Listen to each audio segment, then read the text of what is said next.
Hello, welcome to 30 Minutes. I'm Rick Anthony. My guest today is it's an encore appearance for Tony Messina. Tony was here a few months ago, and at that time he was telling us that he was cutting a new album. Tony, ever since high school, and we went to the same high school at different times together, Tony has been an entertainer all of his adult life, West Coast, East Coast, and in between. He has cut several albums. I think he'd consider himself a saloon singer, but I'll ask him how he best describes himself. Tony, hello again. How are you? Welcome again to 30 Minutes. Good to see you. Good to be here. I told you when you were ready to come out with your new album, which is called Tony Messina, Pure Imagination, that we would have you back so that you could share with us what you've been doing since your last appearance with us. And I'm really interested in knowing what goes into making an album. I know you've been doing this mostly all by yourself, partly because of cost, but also because you wanted control over the material. Yes, yes. And we'll talk about some of that. But before we get into it, let's have a sample of what Tony Messina is like in concert. Okay. So we're going to pause for a moment so our viewers can watch a little clip from a video. Where was this done? This was done in Palm Beach at a theater called the Quillo Center for the Arts. Uh-huh. Now, we're doing the clip? We're doing the clip, not the song? Oh, we're doing the clip. Okay. To do the clip? I thought I'd done it all, there was nothing left to do. Had everything a man could want, every toy I could accrue. Like Casanova, I was cool as could be, till this woman looked at me. Now I'm history. I was jazzed, I was razzed, I was mega pizzazzed. I was suddenly wagging my tail. Not cool, not suave like my usual self. She took the wind right out of my sails. Okay, so that was Tony Messina in concert, just a sample of some of his work. Where was that done again? A place called the Quillo Center for the Arts in West Palm Beach, Florida. Big audience? 300 seats, about 320 seats. Wow. Yeah. And they applauded and everything? They liked it? Yeah, they liked it. Oh, yeah. Good. They liked it. Yeah. Just by way of a reprise, Tony, you did graduate from St. Tommy Moore High School, St. Thomas More, yes. which isn't anymore. Right. As I did. And then you decided while you were in school, well before you graduated, that the life you wanted was in music. Yeah, I knew that when I was about 11, 12 years old. I knew it, that I had no choice. I couldn't decide to be a doctor or a lawyer. I knew I was but my ego, I no loved skill, no talent, applause. so I'm going to be a singer. I loved it. I mean, it's hard, you know, it's like, and Johnny Carson admits this as well, that, you know, you get involved with your ego and people are laughing or they're applauding, and why be a doctor? Why be a lawyer? You know? So it bit me, the bug bit me, and ever since, you know, in high school, all the high school plays, started writing songs already, poetry, and playing the piano, the clarinet, the tenor saxophone. Out of control. I just loved it. I just loved it. So how did you make your first dollar as an entertainer?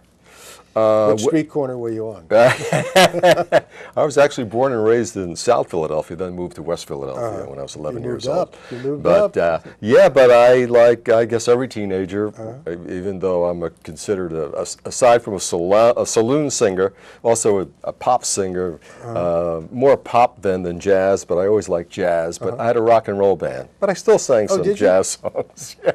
The Rocking Tornadoes. No kidding. Oh, yeah. I never heard them. Yeah. They weren't very popular. That's why. That's why you didn't hear them. I sang with a band too. You did? Yeah. It was the his real name was Dick D'Angelo, and I sang with a 15-piece band. Oh, that's nice. Back in college. In college? Yeah. Oh, nice. I love singing with a big band. Big band, nice. Really good. And his Richard Denning. He went by Richard Denning. That was Denning. And we started a dance. We thought we could make a few shillings up here at Berwyn in the old skating rink on a Saturday night. Didn't I tell you the story? No. Yeah, so we put up the money to rent the hall, and we figured with all the colleges around and so on, we would have a tremendous success here on the main line. Well, that is great. Well, it wasn't so great because the union showed up and wanted to know if we had union cards, which we didn't. And all we had were family and friends who did show up. And so the money that I had otherwise put aside to buy my wife a ring didn't work. They said, I'd hand over the money, we'll let you go this time, but give us the cash. We had promised these guys that they would be paid, a de minimis amount of money, but nonetheless they would be paid. Yeah. So that was my first, I think, no, that wasn't my first entrepreneurial venture, but it was one of the early ones. And I had a whole string of failures like that. Now, did you ever sing the song Bye Bye Blackbird? No, I didn't. You didn't sing that. What was some of your favorite songs that you sang? Well, when I was growing up, it was whatever Tony Bennett, Johnny Mathis, Sinatra.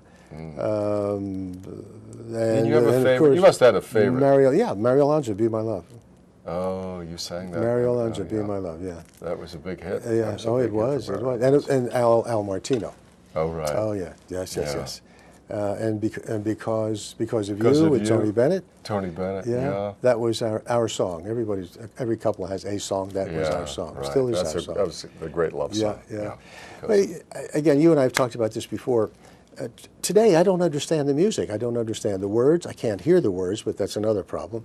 But I don't understand the words. Right. The beat, the music seems to be the same. It's just a different kind of cacophony. The olden days, you could actually hear what was being sung, and there was a story behind it.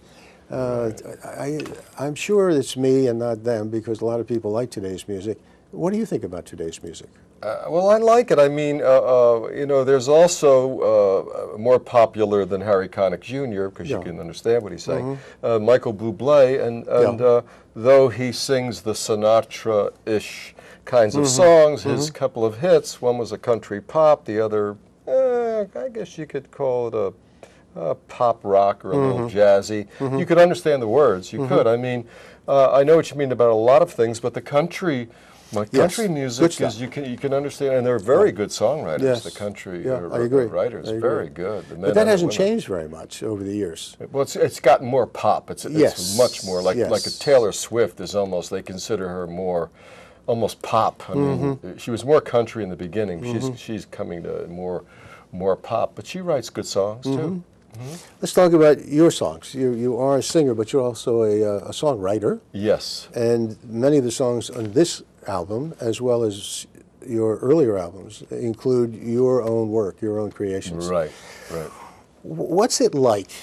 What is involved in writing a song? Do you wake up in the middle of the night and say, I've got this idea, and you reach for a paper and pen, and you jot down a few ideas and hope you remember what it was that I always have a pad all over the place, in my car, my bedside table, in the kitchen, everywhere there are pens, pencils. I like pencils mainly so I can write. Of course. I like but what comes first, the melody or the words? For me, mostly the words. Yeah? So as much, and I'm very musical, it's very interesting, I'm very musical, but the words I need to, for me, some people are not all songwriters are like me. But the words are so important. I need to get it straight. You know, the story, where I'm going, the idea, the words, before I get to the music. Sometimes both come at the same time. I'll just wander off. Like, for example, it could be like we're talking right now. Not that's going to happen. I'm just going to give you an example. All of a sudden I wander off and you're going, Tony. And all of a sudden I go, wait a minute. Write it down. This happened with my sister. It's a good one. She goes, are you upset with me today? I said, no, wait a minute. Don't talk to me. You better love me while you may. Tomorrow I may fly away. I've been through hell. Whatever. Sometimes I feel like a secretary for someone else that's writing the song, the way that it comes in. Yeah. Because I'm wondering where it comes from. Even though I like to walk, and I have to take a little Post-its and a pencil when I take my walk. And now that the weather's getting great, I'm starting to walk. Because I don't know why when I'm walking, and it could be New York City, it doesn't have to be Delaware County, ideas come. I don't know, my feet. I don't know where it comes from. And I love it. I love the process of writing. Tuned in. Your newest album, again, Tony Messina, Pure Imagination, Cut 3 is You Make It So Easy. Yes. Where did that come from, the inspiration for that song? Well, It's interesting. Can you tell it? No, I'm going to tell it. It's very interesting that you're asking me that song because this is like an opposite of where it came from. And it's anyhow. Here's what it is. The idea came from in a relationship that I was attempting to have. The song is about You Make It So Easy. It's about you meet a woman and she really makes it easy for you. You have, you're not the perfect guy. You have some hang-ups about this and that and blah, blah, blah. But she goes, just take your time. It's okay. And she just allows you just to be, right? Well, it was, I loved a woman, or I thought I was in love with this woman, but it was the opposite. She didn't make it so easy for me. So I wrote it in a reverse kind of thing. It should have been, you don't make it very easy for me. I'm not the perfect guy. Look, we all have, hang-ups, I guess, for lack of a better word, going into a relationship, or like maybe not totally secure and you want to do your best and all of that stuff. But this woman didn't make it easy for me. Well, why don't we listen to a portion of You Make It So Easy, You cut Make It So 3 Easy. on Tony Messina, Pure Imagination. Great.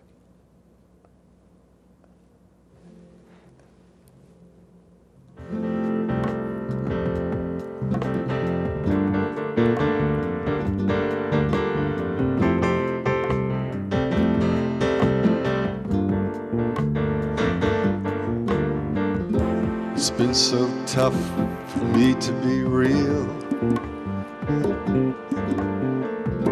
to say exactly how I feel, but you make it so easy for me to love you. Does the woman you had in mind when you wrote this, is she aware that she was the inspiration for this song? I didn't tell her. I just left her.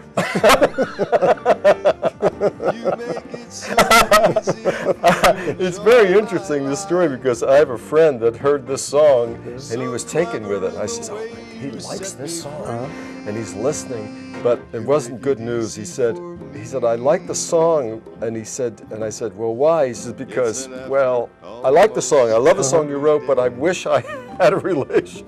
My wife is not this song. So it was kind of depressing in a way. He said, so I said, well, that's what inspired me to write the song, this relationship that was just going nowhere. You write the poetry, the words, but you also write the music and yourself? then the music came after. Yeah. The piano. You play the piano? Yes. Yeah. Yes. Okay. Yeah. I'm intrigued by the fourth cut, Song for My Father. That I didn't write. That's the oldest song on the album. It's written by Horace Silver. It's been a hit a couple of times, mainly as a not with the words. It's the music, and it's a Latin thing. A lot of the album, incidentally, because you haven't heard it yet in its entirety, is beats. It's all Latin beats. It's all very up there. No ballads. I just didn't want any ballads in the album. Why? But I didn't write. The reason the Song for My Father is in there is I was very close with my father. He was like a friend, like a buddy. Yes. And I couldn't finish the song. It's called My Father's Son. I couldn't finish the song, and I found this Horace Silver song, and that's why I put it in the album. And I'm happy with it. Last week, my friend in Aspen Radio played Song for My Father. I feel like Making Love is not yours. That was a hit by and Eugene McDaniels wrote that song, and it was a hit by Roberta Flack in the 70s. And that's getting play as well. So far, about 2/3 of the album, the radio stations are loving, and friends that are listening to it. I've heard you sing at an event I attended, Oomba Zoomba Happy Days, and couldn't believe it. Yeah, but that's the only reggae on the. It's tongue in cheek. That's an exercise routine you do, right? Well, Zumba, Zumba, as I was telling Rick, it's aerobic and Latin dances you're doing simultaneously, and you just burn. It's great. I sweat after an hour. I have to bring a dry T-shirt when I do my This Zumba. is the product of how many months of work, hours? Well, it started, the last time you had me on your show, we were talking about the concert I did September 10th of 2011. What I did, I had my trio, piano, bass, and drums, Father John D'Amico on the piano, and we're we went to school together. He's a great musician and a great friend. He was fun to work with. Kenny Davis on bass, Gregory McDonald on the drums.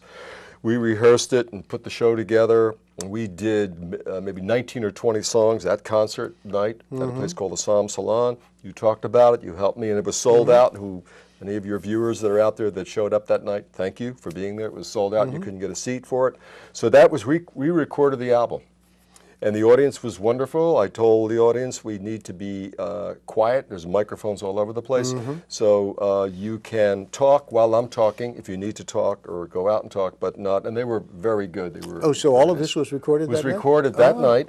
And then after that, the man, Jamie, who owns the Psalm Salon, he's been a recording engineer for years. And had all the great equipment there, so he recorded the evening. Then he, a couple of weeks later, put all the tracks together, gave me the material. I took it home, put it into my computer, and from October until March, I was mixing and sweetening. Mixing is putting all the instruments together. Sweetening is adding. I added instruments. I added guitars that weren't on the night of the concert. I added more rhythm. You know, bongos. And you were able to do that with your computer? Right, yeah. That's amazing. Yeah.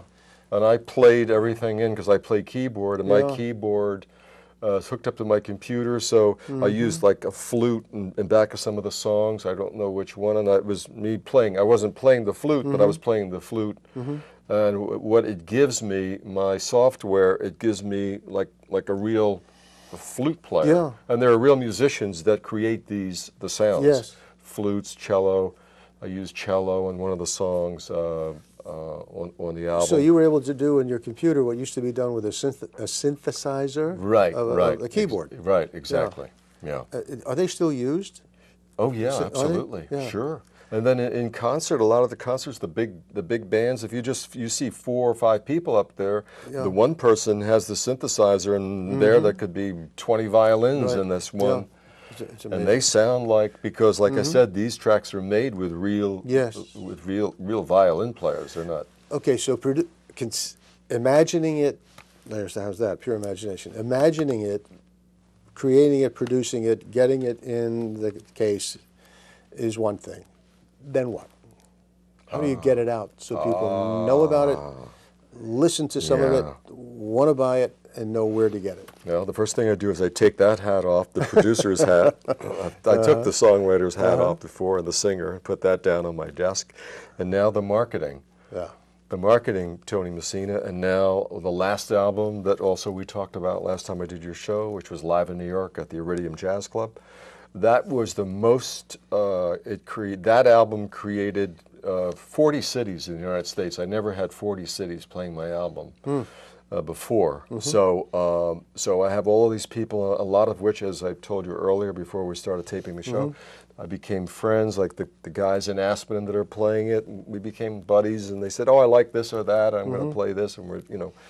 And so now I'm hoping that they like, even though they liked Live in New York, they need to like this. They won't just play it because they like me or they like Live in New York. Now I'm giving them my new album.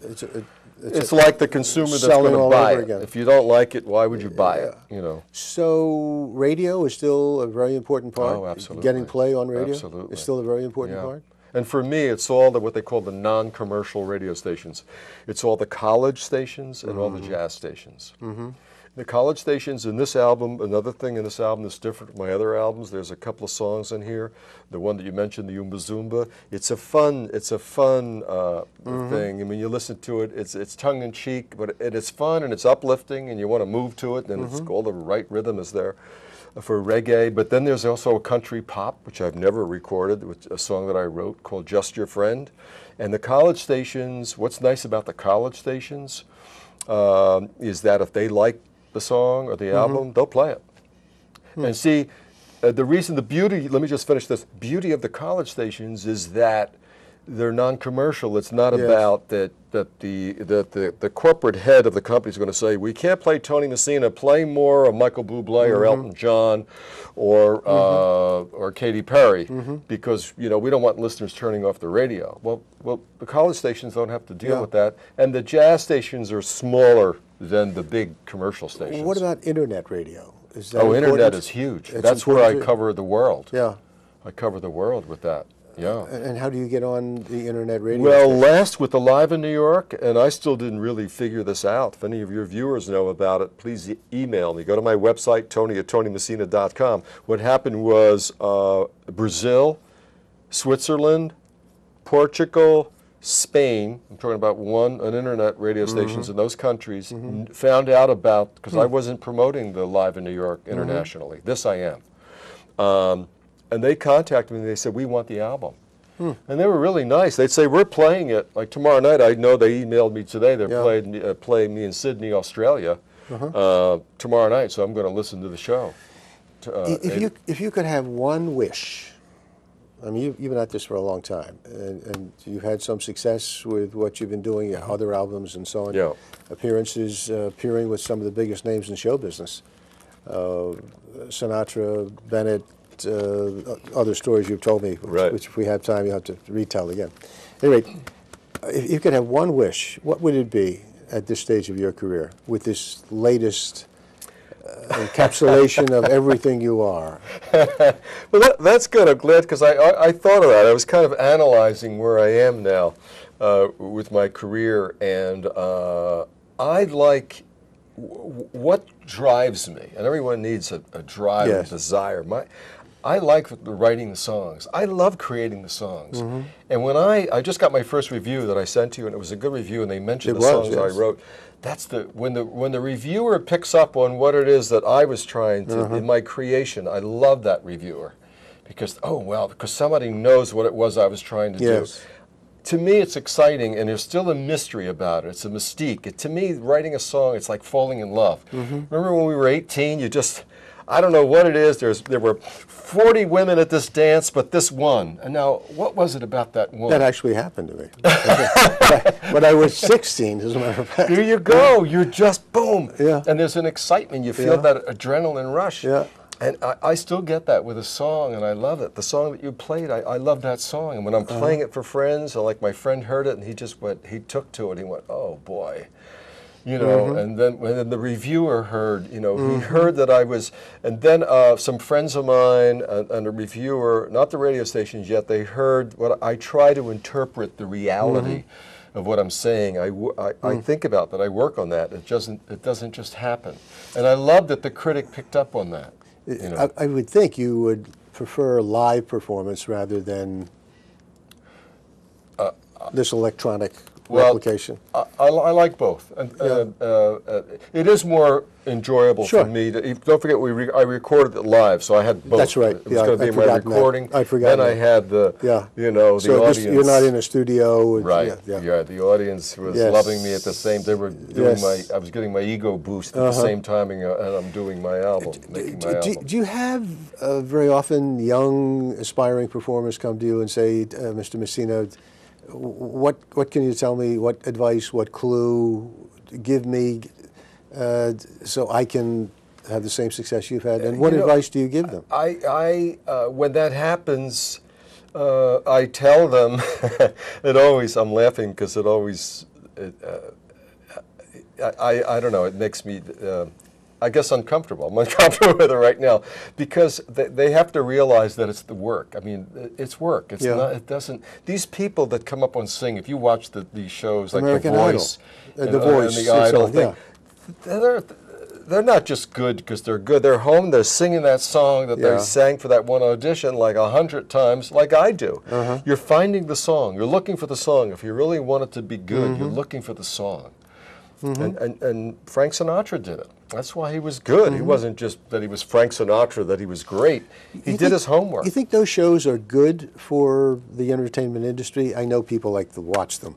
But what I'm talking about, it's so quick. And they seem to just be turning out singers and dancers and other entertainers, just turning them out in too quickly. There's not enough time to get to know them, to establish a relationship with them, for them to really develop their craft. Obviously, there have been some exceptions.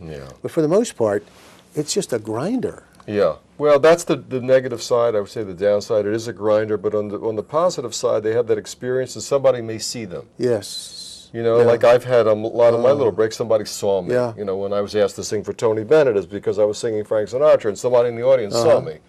So that is exposure. Now you're on television and 12 million people are watching, Yeah. as opposed to 300 or 500 in the audience. Now somebody, you know. I don't know why it popped into my head, but the Mel Brooks movie you were in, Right. The Last Supper, was it? Oh, History of the World History Part of the 1, World, this is part- The Last Supper. Yeah. You told me you were in it, and I didn't believe you. But You didn't no, you believe didn't. me. But one of my children, one of my kids, sent me the clip because they loved that Mel Yeah, Brooks. yeah. And I'm still trying to figure out which of the apostles you were. Where were Well, you? you wouldn't remember this, but because even that, you know, it was a little nothing thing. But how did it happen? Did you make a connection with Mel Brooks or the casting Well, they were director or something? They You happened to be in the right. They were auditioning, and I knew someone that Yeah. knew someone that Yeah. they were casting it, and I did it. And it was just for that, you know. It wasn't like because I did the other Mel Brooks film. I think I told you that with the Life Yes. Stinks, where I read for 3 different characters. I don't know if I told you. No, I didn't tell you that story. No. Because you got me. We were talking about Frank Sinatra so much. We never talked about Mel Brooks. But if you want, I'll share that story. But I'm Matthew, and Matthew, and I was happy that I was Matthew because all the other apostles, their arms are down. You know, it's the table, the Last Supper here. Yeah. Someone here is going to be telling you. I love that. When Judas, I think they poured a bucket. I don't know if you see that in the scene, or did I see it because I was there on the set when we actually shot it. But like he was in a river. All of a sudden, That must have been an experience. That was funny. That must have been an very funny, experience. yeah. How many? Do you remember how many takes that? You know, I scene don't took? remember. You spend the whole day because it's the most boring thing in the yes, world. And it any is. actor will It tell is, you because most of the time is setting up the lighting. yes. It's setting up the shot. So you're. But it waiting. seems, particularly with his films, it seems so spontaneous. It Yeah. looks as if it's real. It's one take, and they got. Well, that's the editing. That's I the master know, of editing. I Like the agree. mixing is like Yeah. editing in a Yeah. movie. I have to tell you this story because Tell I'm me just the story. dying to tell you. Tell me the story. Life Stinks. They had me audition. This never happened to me. They said you're reading for 3 different parts. So one guy was a cop. It's an L.A. cop because it was taking place in L.A. Then I'm an ambulance guy who's going to pick up somebody, a body or something. And then another like a nurse because there was some stuff in the hospital. A male nurse. Male nurse. Good, Not a good, female good, good, good, good. Okay. It was a Mel Brooks. Thank film. you. That's true. So, somebody told me that with comedy. I mean, I knew this about comedy, but they said, this I didn't know. You want to try to be in the scene with the star of the show, because if you are there alone, and when they do the test on the film, which they do still today, and the audience isn't laughing, Clip. you are out. So there was the one scene where the cop, because I grabbed Mel, it's a whole action thing. With Mel, and I was trying to, so that was kind of weird that I did get that. So I was reading good to the Yes. cop, or whatever, the way that I read it. And then the other two, I played that down. I was looking for that, and I did get that scene. So, you know, life is a lot of luck. And then it got even luckier because that was the funniest scene in the movie. Then I got to do more work, which was called looping. Yeah. Because maybe I had 5 or 6 lines, now they wanted me to talk more. And you get $3.98 every time that film is shown, huh? Yeah, pretty close. Well, a little bit more than Pretty $3. It was close. $13.98. The last check was That's good. $13.98. That's good. That's when well it worth first the came effort. out, it was $130. But it's nice every time in fact, Life does stink. it played. It was on HBO. A little while ago, maybe within the last month. Yeah. Life Stinks. And every time I see it, I go, oh, the next time I go to my mailbox, there's going to be a check. The album is Tony Messina, Pure Imagination. If you wish, you can get it at the website, Tony. Go to my website, tonymessina.com, and it will be available, not yet, not until the official, actually, thanks for asking me, I don't know when you're going to be aired here, but not available until when the show's going to be aired. But the album will not be, you can't get it until May 28th. Okay. So, and it'll be available iTunes, Amazon, That's CD great. Baby, Terrific. a lot of other, there's a lot of, I forget some of the others that your viewers will know about. Well, because you're a singer, we're going to go out with a little promo for your new album. Okay, great. So I thank you again for being here. I wish you the best of luck. Thank you very much. Thank you for having me. With Rick. Pure Imagination. And we'll Thank have you back again so you can tell those stories about Sinatra and Bennett. And I have to tell the Harrison Ford story. Next that? time, my experience with Harrison Ford. Okay, Harry. I just sent him the album. Harry? I don't call him Harry. He said, now that we're friends, he said, we both have the same scar here. I never called him Harry. He told me. I he says, we're it. friends, I call me believe Harry. I said, Okay. okay. So I wrote him a note today. Dear Harry, here's the new album. Here is Tony Messina promoting his new album. I'm a jazz man. I'm a jazz man.